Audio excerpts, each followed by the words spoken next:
폭염특보가 이어지면서 온열 환자가 속출하고 있습니다. 체온 조절 능력이 떨어지는 고령층에 주의가 요구됩니다. 경남발전연구원장 사무처장이 직원에게 교육감 주민소환 서명을 강요했다는 의혹이 제기되고 있습니다. 또 사무처장의 연임과 관련된 정년 규정도 석연치 않게 삭제됐습니다. 경남 지역의 대형 컨벤션 센터만 4곳이 들어설 예정이어서 중복 과잉 투자 우려가 나오고 있습니다. 학교 정화구역 안에 금속 가공 공장이 들어서면서 학부모들이 나서 환경 기준 위반을 직접 단속하기로 했습니다. 안녕하십니까. 이어서 경남 소식입니다. 폭염 속에서 밭일을 하던 90대 할머니가 열사병으로 숨지는 등 연일 계속된 무더위 속에 온열 환자가 속출하고 있습니다. 체온 조절 능력이 떨어지는 고령층은 특히 주의하셔야겠습니다. 김소영 기자의 보도입니다. 어제 오후 5시 반쯤 97살 박모 할머니가 자신의 밭에서 숨진 채 발견됐습니다. 발견 당시 체온은 40.5도. 경찰은 박 씨가 무더운 날씨에 밭일을 하다 숨진 것으로 보고 있습니다. 할머니가 옷은 그대로 입고 다른 외상은 일체 없었습니다. 열사병으로 돌아가지 않나 이렇게 추정하고 있습니다. 당시 남해군의 낮 기온은 올 들어 최고치인 33.8도, 폭염 경보가 내려진 상태였습니다. 숨진 박모 씨는 이렇게 가파른 비탈길 옆 그늘 한 점 없는 뙤약볕 아래서 일을 하다 변을 당했습니다. 계속된 폭염으로 일사병 등 온열 질환자는 속출하고 있습니다. 질병관리본부 조사 결과 최근 2달여 동안 전국의 온열 질환자는 모두 544명, 이 가운데 5명이 숨졌습니다. 발생 장소는 실외가 대부분으로 그중에서도 야외 작업장이나 논밭의 비율이 가장 높았습니다. 특히 체온 조절 능력이 떨어지는 노인들은 뙤약볕이 심한 정오부터 오후 5시 사이 가능한 외출을 자제해야 합니다. 몸의 변화가 둔감하게 됩니다. 그러면서 증상이 한참 진행됐을 때 인지를 하게 되기 때문에 외출 시 모자와 선글라스 등으로 햇볕을 차단하고 충분한 수분을 섭취하는 것도 중요합니다.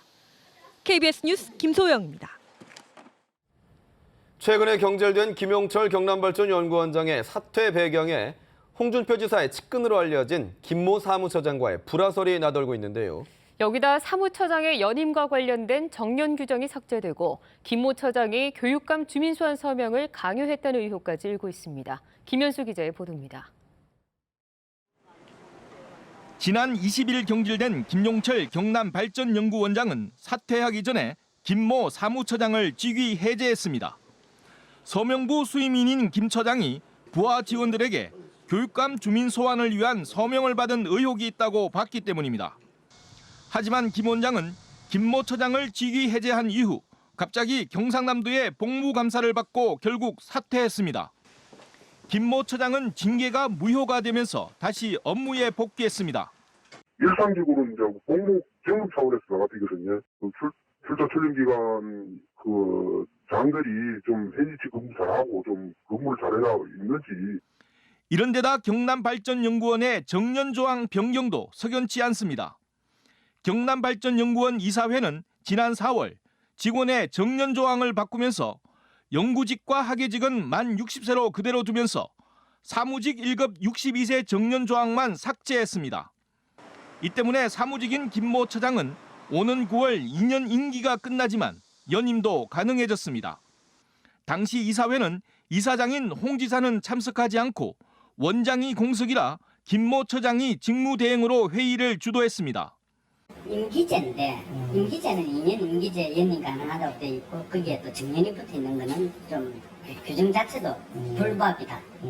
김모 처장은 홍준표 지사 취임 이후 경남도청 행정국장을 지내고 퇴임한 뒤에는 경남발전연구원 사무처장 공모에 합격하는 등 홍 지사 측근으로 분류되고 있습니다. KBS 뉴스 김현수입니다. 회의와 관광, 전시 등을 통틀어 지칭하는 마이스 산업이 고부가 가치 산업으로 각광을 받고 있습니다. 경남에는 대표적으로 창원 컨벤션 센터 세코가 규모를 늘리는 증축 공사를 하고 있는데요. 다른 여러 곳에도 컨벤션 센터 건축이 계획돼 있어 과잉 우려가 큽니다. 보도에 손은혁 기자입니다. 경남의 대표 컨벤션 센터인 세코. 가동률은 70%로 높은 편이지만 지난해와 올해 국제 행사 실적은 없습니다. 소규모 기업체 회의가 많은 편인데 국제든 국내든 대규모 행사 유치를 위한 숙박시설 등 주변 인프라가 뒷받침 못하고 있습니다. 가장 해결해야 될 문제가 숙박시설을 빨리 늘려야 하는 문제가 있다고 저는 생각합니다. 주로 이러고 있는 모텔들이 비즈니스 호텔급으로 빨리 개량이 돼야. 전국적으로 시설의 과잉 우려도 제기됩니다. 서울을 제외한 11개 지방 컨벤션 센터 가동률이 50% 이하인데 수원과 울산에서 세코보다 큰 규모의 컨벤션 센터가 추진되고 있습니다. 각종 전시와 회의 등 유치 경쟁이 더 치열해질 전망입니다. 국내 행사도 어차피 전국 돈 행사들이 많다 보니까 전 같으면은 한 7군데가 경쟁하는 부분들이 더 많아짐으로써 더 경쟁이 치열해지긴 하겠죠. 여기에다 경남에서도 2년 안에 관련 시설이 3곳 더 들어섭니다. 세코 규모를 30% 정도 늘리는 증축 공사가 진행되는 가운데 경상대학교, 마산 로봇랜드, 마산 해양신도시의 컨벤션 시설이 들어설 예정입니다. 이런 연간 산업들하고 같이 발 맞춰서 가야지 마이스 산업 하나 자체만으로는 실제 어떤 효과를 극대화하기는 굉장히 어렵지 않느냐. 대규모 행사는 관련 인프라가 뒷받침된 서울과 부산, 제주가 가져가는 상황. 전문가들은 경남의 특화된 주제를 발굴해서 행사 유치 전략을 짜야 한다고 조언합니다. KBS 뉴스 손원혁입니다. 창원 가포고등학교 앞 금속 공장에서 소음과 대기오염이 발생한다며 학부모들의 반발이 계속되고 있습니다. 아예 학부모들이 해당 공장이 신고 기준을 위반하는 게 아닌지 직접 감시단을 꾸려 활동하기로 했습니다. 송윤준 기자가 보도합니다. 창원 가포고등학교에서 88m 앞에 들어선 금속 가공 공장. 학교 정화구역인데도 창원시가 협의 없이 공장 설립을 승인한 사실이 드러나 관련 공무원들이 징계를 받았지만 갈등은 여전합니다. 가포고등학교 학부모들이 아예 환경감시단을 꾸려 해당 공장을 감시하고 나섰습니다. 학부모 15명이 내년 2월까지 소음과 대기오염 등이 적법한지 감시합니다. 어제 소나기가 오면서 번개가 쳤는데 우르르 쾅쾅 소리가 들리니까 아이들이 공장에서 뭐 떨어졌나 보다 이렇게 말을 했다는 거예요. 그래서 아이들도 알고 있구나. 이 공장이 신고한 녹슨철 가공 처리량은 하루 4.8톤.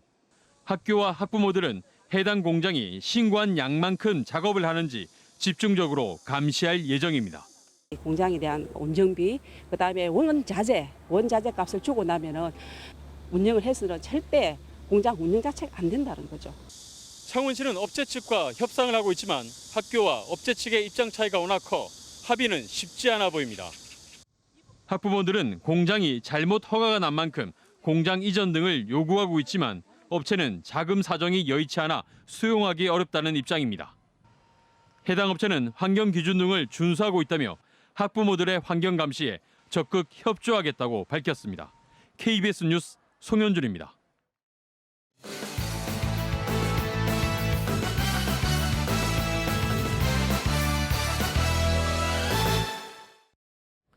주요 단신입니다. 법정 관리를 신청한 STX 중공업에 대한 현장 검증이 열렸습니다. 서울중앙지법 파산 4부는 STX 중공업 창원 본사와 1, 2 공장을 찾아 현장 검증을 하고 사내외 협력업체 대표단과 노동조합 관계자 등을 만났습니다. 재판부는 앞서 STX 중공업에 대한 자산 동결 처분 등을 내렸으며 오늘 현장 검증을 바탕으로 회생 절차 개시를 결정할 예정입니다. 정의당 여영국 경남도의원이 홍준표 경남지사를 명예훼손과 주민소환법 위반 혐의로 추가 고소하겠다고 밝혔습니다. 여영국 의원은 오늘 기자회견을 통해 홍준표 지사가 쓰레기 발언을 한 이후 소셜미디어에서 자신의 명예를 훼손했고 지난해 7월 1일 기자간담회 때 경상남도 교육감 주민소환 서명운동을 추진한다는 등 사전 선동 행위를 한 혐의가 있어 이같이 결정했다고 밝혔습니다. 여 의원은 또 자신이 홍 지사를 모욕죄로 고소한 것과 관련해 내일 검찰에서 고소인 조사를 받을 예정이라고 덧붙였습니다. 경남에서도 조류 인플루엔자 자체 확진 판정이 가능해졌습니다. 경상남도 축산진흥연구소는 최근 농림축산검역본부로부터 조류 인플루엔자 정밀 진단 기관으로 인정을 받아 자체 확진 판정이 가능하게 됐다고 밝혔습니다. 정밀 진단 기관 지정은 경기와 충남, 강원에 이어 전국 4번째입니다. 이에 따라 경남에서도 조류인플루엔자 의심 신고를 접수하면 검역본부 정밀검사 의뢰 과정 없이 자체적으로 확진 판정이 가능해졌습니다. 고속도로 터널 안에서 차들이 추돌한 상황을 가정한 재난 대비 관계기관 합동 훈련이 오늘 신대구 부산 고속도로 고정 1터널에서 열렸습니다. 도로 운영사와 소방서, 고속도로 순찰대 등 70여 명이 참여한 오늘 훈련은 터널 안에서 차량 충돌과 화재를 가정해 교통 통제와 환자 후송, 사고 수습, 시설 복구 순서로 진행됐습니다. 예인선 선장이 음주운항을 하다 낚시터를 들이받아 낚시꾼 3명이 다쳤습니다. 어젯밤 11시 50분쯤 사천시 저도 인근 바다에서 41톤급 예인선이 유료 낚시터를 들이받아 52살 서모 씨 등 3명이 다쳐 해경경비정으로 병원에 옮겨졌습니다. 해경은 예인선 선장 60살 하모 씨가 혈중 알코올 농도 0.031%의 상태에서 운항을 하다 사고를 낸 것으로 보고 정확한 사고 원인을 조사하고 있습니다. 경남 소식이었습니다.